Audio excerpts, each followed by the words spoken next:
All right, welcome to The Explainer. Today, we are tearing down the source material for a botanical product that's been making some waves. It's called Kratom Rx. We're going to break down what it is, how it's being pitched, and, the all-important fine print. So, why even talk about this? Well, check this out.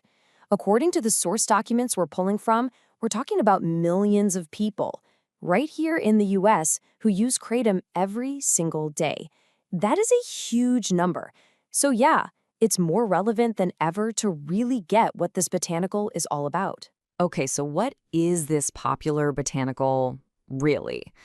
Before we can even touch the product, Kratom Rx, we've got to go back to the source. We need to understand the plant itself. All right, first things first, let's cover the basics. What exactly is this plant that's apparently become a daily go-to for so many people? So the plant itself is called kratom, or if you want to get scientific, Mitragyna speciosa.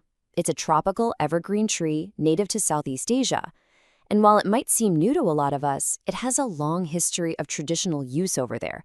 We're talking deep cultural roots. This isn't some new invention, and how people use it has really changed over the years. Traditionally, people would just chew the raw leaves or brew them into a tea, super straightforward. But as it got more popular around the world, it started showing up in all these different modern forms, like powders, capsules, and even these really concentrated extracts and shots. So the big question is, how does it actually work? Well, according to the source material, the secret is all in its chemical makeup. To really get its effects, we've got to look at the active compounds humming away inside the plant. And these key players are called alkaloids. Now, the easiest way to think about them is as the plant's natural active ingredients. They're the compounds that are pretty much responsible for the effects people feel. Okay, and here's where it gets really interesting.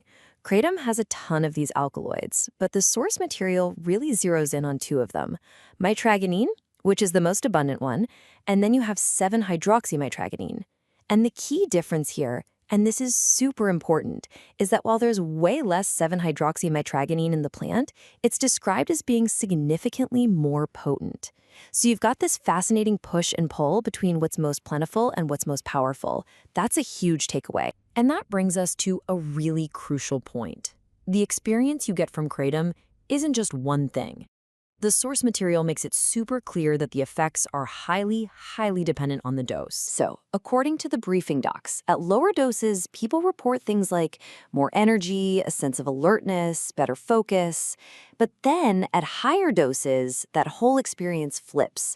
It shifts toward a feeling of relaxation and comfort.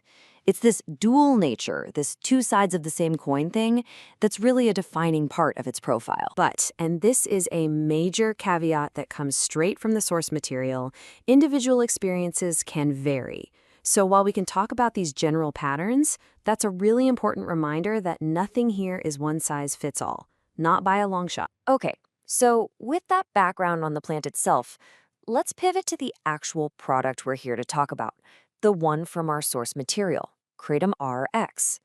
How exactly is this thing being pitched? Right, so the core idea behind Kratom Rx is pretty simple. They're trying to take all those effects of the plant and bottle them up into a straightforward, predictable shot. The big promise is to deliver what the brand calls a consistent and convenient experience. So, how do they claim to do that? Well, the marketing material talks about this unique molecular process. It goes something like this. Step 1, they start with a water-soluble kratom extract. Step 2, they purify it, claiming to remove impurities that might mess with your stomach. And then step 3, the delivery, is designed to shoot that really potent 7-hydroxymitragynine alkaloid right into the bloodstream for a fast-acting effect. And what's the big payoff they're promising? Well, the materials claim users can expect, and I'm quoting here, lifted spirits and a euphoric effect in as little as 10 minutes.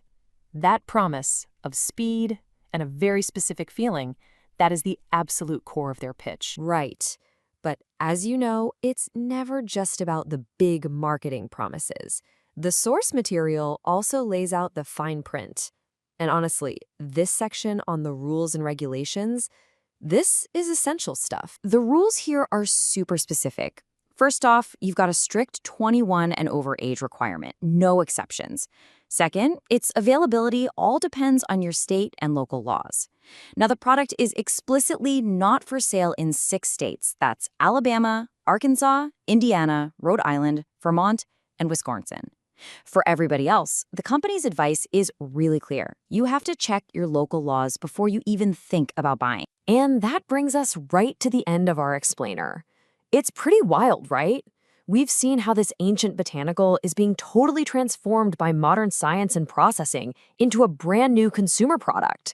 This whole intersection of tradition, technology, and commerce, it really just leaves us with one final big question to chew on. As botanicals keep meeting technology like this, who really gets to decide the future of wellness?